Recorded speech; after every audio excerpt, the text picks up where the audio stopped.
Hello and welcome to the YYC Soccer Podcast. My name is Jason Komet and my co-host is Scott Strasser. Hey, Scott. Jason. Yeah, I hear you. I would say this was a long and snowy and repetitive and disappointing day.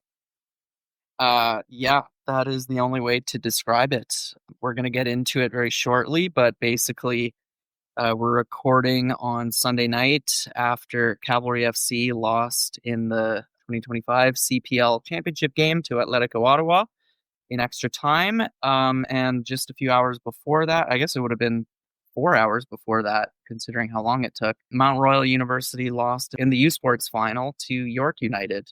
Very similar circumstances. Yeah, there was about, a half an hour gap between those games, but otherwise they pretty much ran straight through this most of the day here. But yeah, lots of things to talk about, I guess. Kind of, like I said, a bit deflating and disappointing, but I think maybe we'll just skip any further banter and let's just go on and talk about Cavalry FC. This is Tommy Wheeldon Jr. and you're listening to the YYC Soccer Podcast. All right, so a 2-1 win for Atletico Ottawa over Cavalry FC. They clinched their first ever CPL championship as a result. 2-1 win in extra time, I should mention. But the story of the game, of course, is the weather and the conditions in which it was played.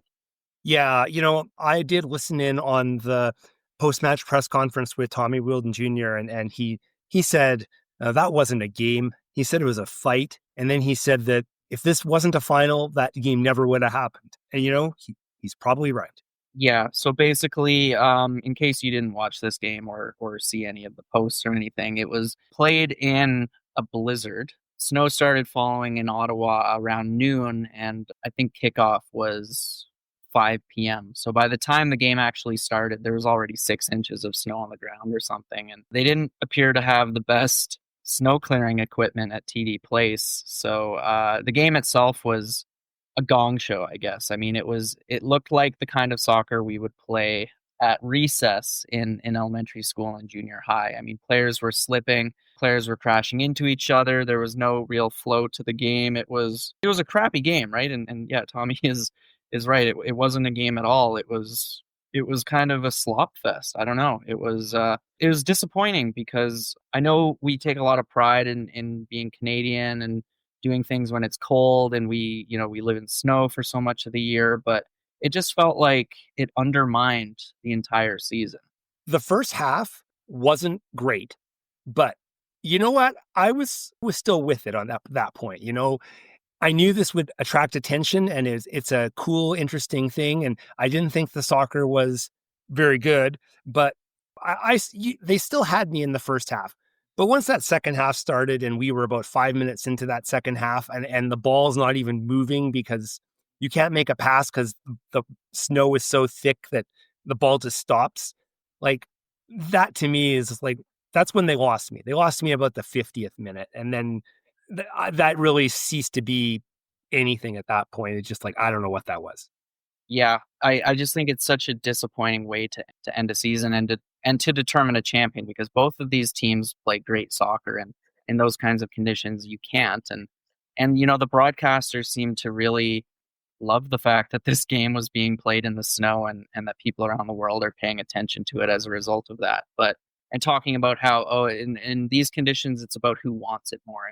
I don't think that's true at all. I don't think Ottawa won this game because they wanted it more. I think they won it for a couple of different reasons, and we're going to talk about those. But I don't know. I just felt gross watching this game, and I don't want to be like the sourpuss when it comes to like, this game shouldn't have been played. But I definitely was saying that to myself throughout the game. I know why it was played. It's the final match. There's very specific scheduling. If they delayed it, like, it would have messed up things on many levels, like from a business standpoint and attention standpoint. Like, there are absolutely people in Canada, and for that matter around the world, who noticed this match for no other reason than the ridiculous conditions. And if you make an argument like Tommy Wheeldon Jr. does lots of times in the press conference, it's like, we are in the entertainment business. So from that standpoint, I can understand why the One Soccer people were excited about it, because it was entertaining at some level. But from a football perspective, yeah, not so much. Yeah. Now, I guess we should mention the goals, hey, because there were a couple of them. Cavalry got things going in this match. A penalty kick from Fraser Aird. This was a really nice bit of play down the wing from Gauthier Natigny, as he's done all year.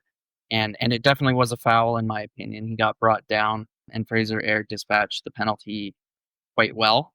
Yeah, well, it was Gauthier Natigny doing Gauthier Natigny things, like consistent with what he's done all year. And yeah, I just don't really have a lot to add in there right now from what you said, Scott, but I agree with you. It was a penalty. I don't think there's any question about it. Mm-hmm. And then Ottawa equalized. I mean, what can we say about this goal from David Rodriguez? A bicycle kick is quite the way to score in a championship game. Can't really argue with, this was just a great goal. It was obviously a bit of a pinball in the box, but the way that he pulled off a bicycle kick, landing in the snow, that was pretty cool for Ottawa fans to see. I'm not going to lie. Oh yeah, you got to tip your hat to that. It was a very good play. What can you say?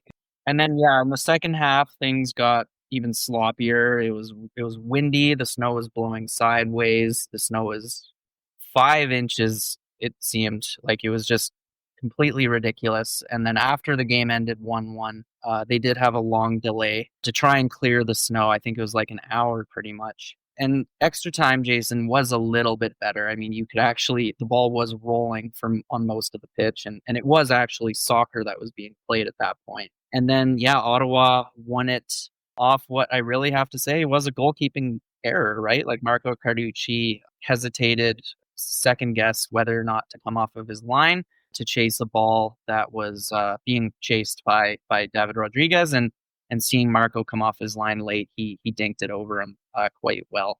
What I would say about that goal, other than that, and I feel heartbroken for Marco because I know that he knows that goal is on him, but it was a great pass to play Rodriguez through from Manny Aparicio, who I know that you know how highly I rate that guy. Aparicio is a really good player, but more specifically, he's just been a Cavalry killer no matter what jersey he's worn over the years. He's always like, he's comes up with a big play every now and then that just, breaks their backs or has them lose the game. I can't think of any individual player who has hurt them more over the years. Well, Kyle Becker maybe, but he's also been hurt by them. But that's a whole other discussion. But this ball from Manny Aparicio was perfectly weighted, and David Rodriguez, all he had to do was chip it over Carducci, and that won it for Ottawa. Obviously, there was still, I think, 10 or so minutes to be played after that, but it just really didn't look like it was Cavalry's day. Every ball they pumped into the box was pretty easily defended. They did have a really good chance earlier. Eric Hobbs, I believe it was, and it was cleared off the line by Sissoko. But other than that opportunity and another shot that I think Nate Ingham had to save, it didn't really feel like Cavalry was gonna score another one after that penalty. Yeah, it's weird how Cavalry looked good, then they got that penalty and scored, and that almost that changed the game to the benefit of Ottawa. Ottawa started playing better, and Cavalry, kind of stepped back or something. It's weird how a goal could change the tenor of a game in such a counterintuitive way, like not the way you would ever expect. Yeah, I agree 100%. It was all Cavalry in the beginning, and they went up 1-0, and then it's like they sat back and wanted to defend their lead, and Ottawa is a hard team to defend, right? They've got some potent weapons up top. I think Cavalry probably expected Sam Salter to be the biggest threat of the day, but honestly, I didn't see much from him. It was Rodriguez who made it all happen for Ottawa today. Yeah, he, what can you say? He played well, and at the end of the day, like, you can't really say Ottawa is like undeserving winners. They played well, and obviously, I think how that game all went down was disappointing with the weather and all the other factors, but it's what it is. Yeah, I agree. I think if it wasn't going to be Cavalry winning this year, I would have wanted it to be Ottawa. I've been really impressed by them. In all the games that I saw them play in the regular season, I thought they looked super strong. And yeah, obviously they scored the most goals. They really changed the way they played with Diego Mejia this year. Like, they've always been known as a defense first, counter-attacking team, but under Mejia, they've completely changed that identity, and they play a very free-flowing, attack-minded football.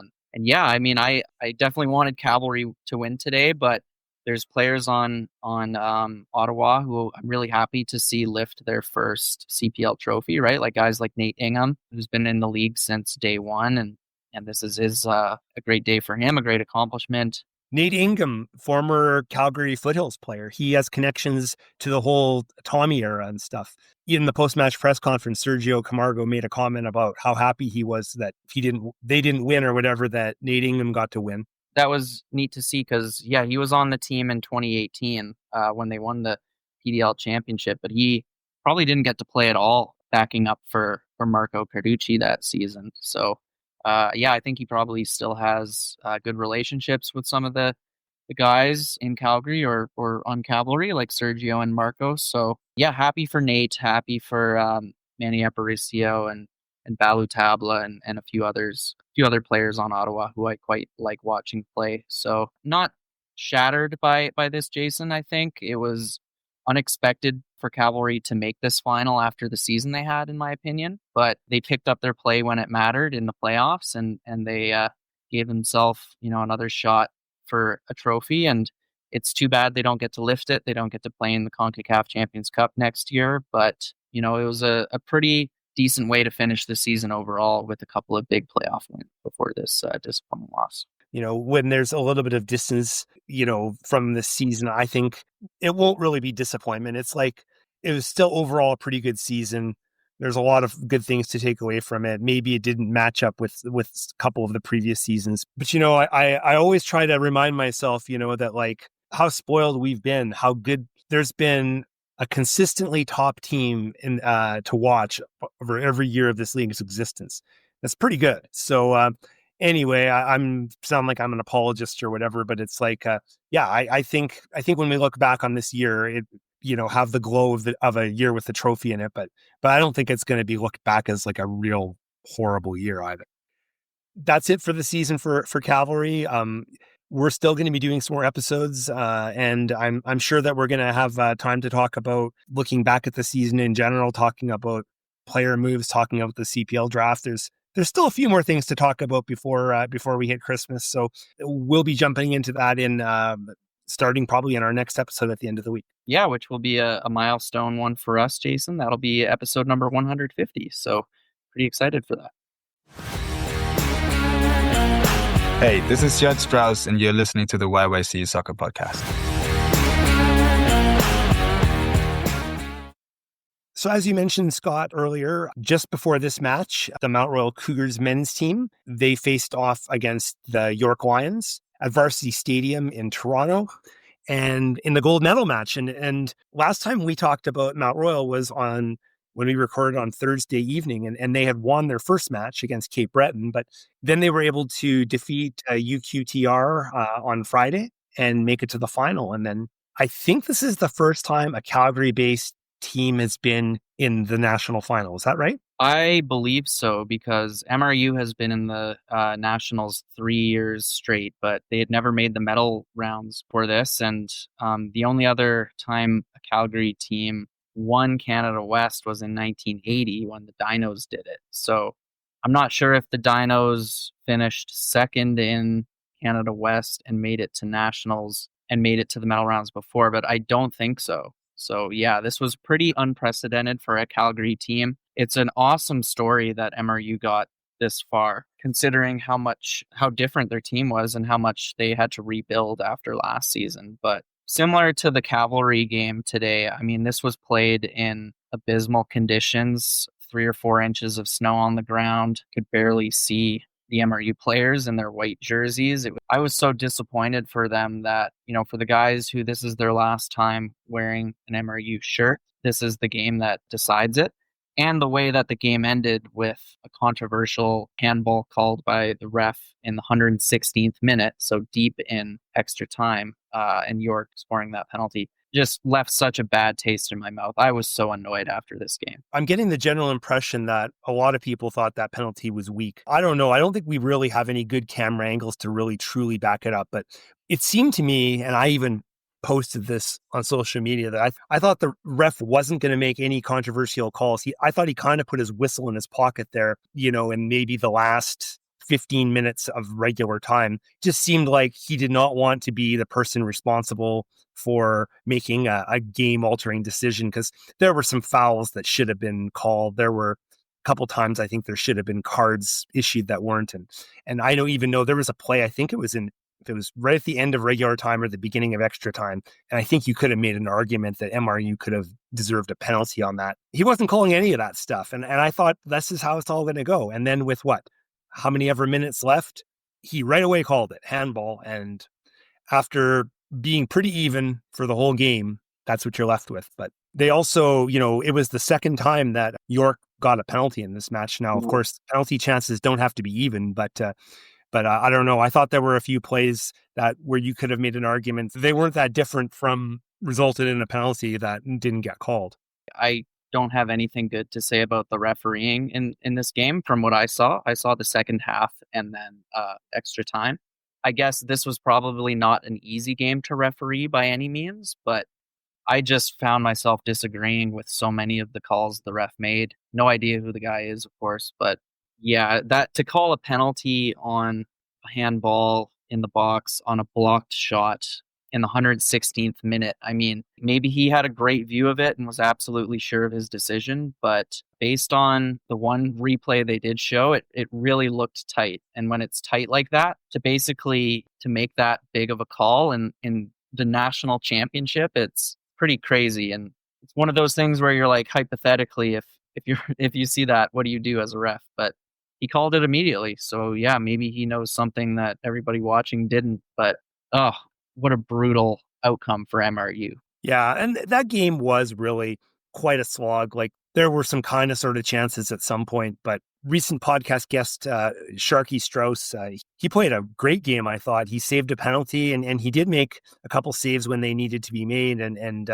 But this game was hardly an offensive gem. No, it was worse than the Cavalry Ottawa game. It was similar conditions, as mentioned, lots of snow on the ground, but just impossible to play soccer, to play, to pass the ball around, to build your attack up. It's just kick and chase when it's like that. So again, to have everything come down to that, and I don't know why U Sports couldn't have rescheduled this game to a different venue. I feel like there are indoor pitches in Ontario, in the Toronto area. I don't know, doesn't TFC train in an indoor? That game just happened earlier, and they didn't, for whatever reasons, they didn't think of that. In the women's matches that were going to happen later on, I don't know if you heard, but they canceled the bronze medal game. They just said everybody gets a bronze medal and they're not going to play it. And then they delayed the start of the women's final until they got some better snow clearing equipment in. So it seemed like, for whatever reasons, they made the decision to go, and they just went, maybe against their better judgment or hindsight. But they did make some changes. They had a few hour window of time to make some decisions about the women's match, and they seemed to maybe make better decisions there. So I don't know, like, it'd be a tough situation. But the one thing about the U Sports game is, with all due respect to U Sports, it probably didn't have all of the sponsorship, broadcast scheduling, all the other kind of pieces involved, like having a massive crowd, like, probably didn't have all those factors that the CPL game did. So you think it would have been easier to move if they needed to move it. Yeah, absolutely. Why can't they play this somewhere else? Or why can't they even move it to next weekend? I mean, obviously there's complications. People lose money when that happens and stuff, but it just felt like I was so disappointed for the players, really on both teams. Obviously the York players get to lift the trophy at the end of it all, and for them it's worth it. But for the Cougars, I mean, to have such a great season end in what looked more like a snowball fight than a soccer game, I mean, it just really annoyed me. And yeah, that just was compounded a few hours later watching Cavalry Ottawa. So a couple more things about the U Sports tournament. Congrats to Alex Kemsley, Ruben Kadelka, and Shanann Chanda from the Cougars, who made the championship tournament all-star team. The other thing I was to mention, I guess, is just, they kudos to the Cougars for making it all the way to the final. I think, it's, it is a great achievement. It's, I'm sure, very bitter right now. Like that, I'm sure there's a lot of bitterness and unhappiness, but it's a pretty great achievement overall.